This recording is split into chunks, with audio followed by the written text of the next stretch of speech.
Sylvia Plath. And I think when people talk about her, they'll either talk about the intensity of her poems or, unfortunately, the tragedy at the end of her life.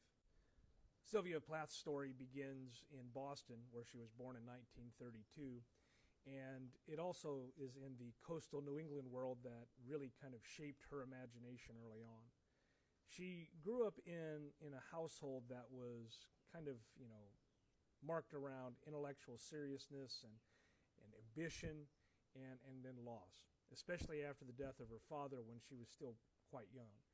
And that combination of discipline and emotional pressure and just early literary talent just stayed with her for the rest of her life. She was an exceptionally strong student from a very young age.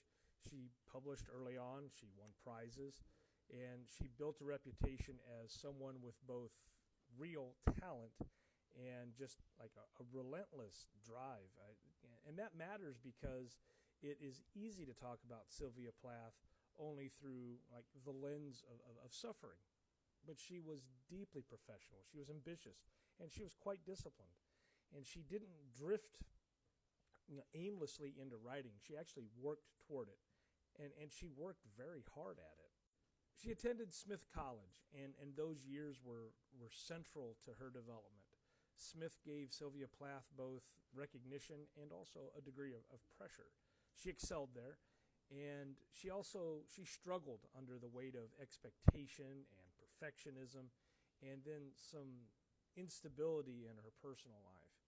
And in the early 1950s, she experienced a major mental health crisis.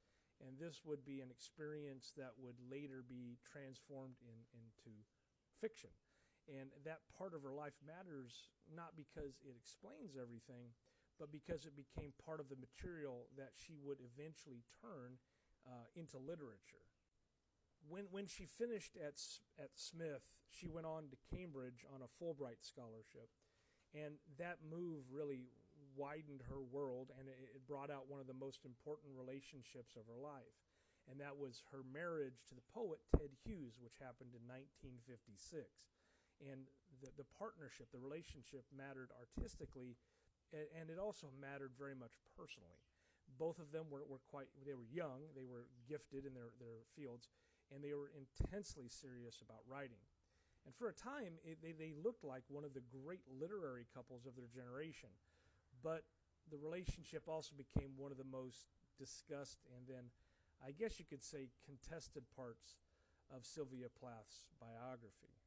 And so before readers knew her as the author of the Bell Jar or the Ariel poems, Sylvia Plath was publishing poetry, and she was building a serious literary career. Her first collection, The Colossus, appeared in 1960, and that's worth emphasizing because she wasn't just simply discovered after her death.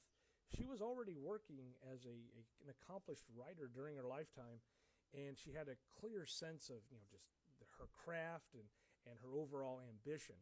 And that later fame can sometimes obscure how much effort and professional persistence that she put into her work first.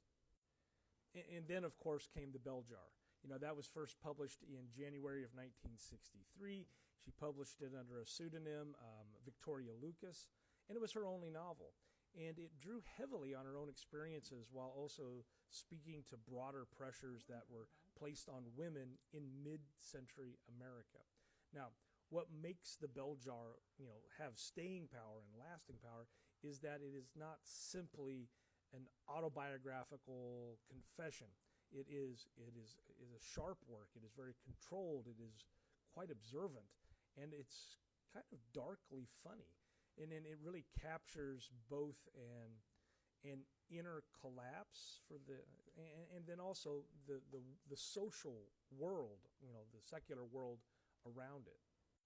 So after the Bell Jar, the poems that most people now associate with Sylvia Plath, especially those collected in Ariel, were written in the last months of her life. Ariel was published posthumously in 1965 in the UK and in 1966 in the US. And it played a huge role in establishing her lasting reputation. And these poems are part of why Plath became such a major figure in modern poetry. They're compressed, they're quite forceful, they're musically sharp, but they're also just like emotionally unflinching. And even now, when you read her poetry, you can kind of feel the intensity that's on the page. Her husband, Ted Hughes, left her with two small children, and faced with the mounting pressure of being a single mom of the two young kids and then her own deep and dark depressive episodes, she took her life, unfortunately, in 1963 in London. She was only 30 years old. And that fact really shaped how many people really approach her work. But really, her legacy is a lot larger than just her biography. She remains one of the most important American poets of the 20th century. And that's because of the writing itself, the control of the language, her ability to use precision of imagery, and the way she turned her own private anguish into art without making it seem small. Now, her life has drawn endless attention, unfortunately, due to her death. But the reason readers keep returning is that, man, her poetry still holds. Thanks for watching.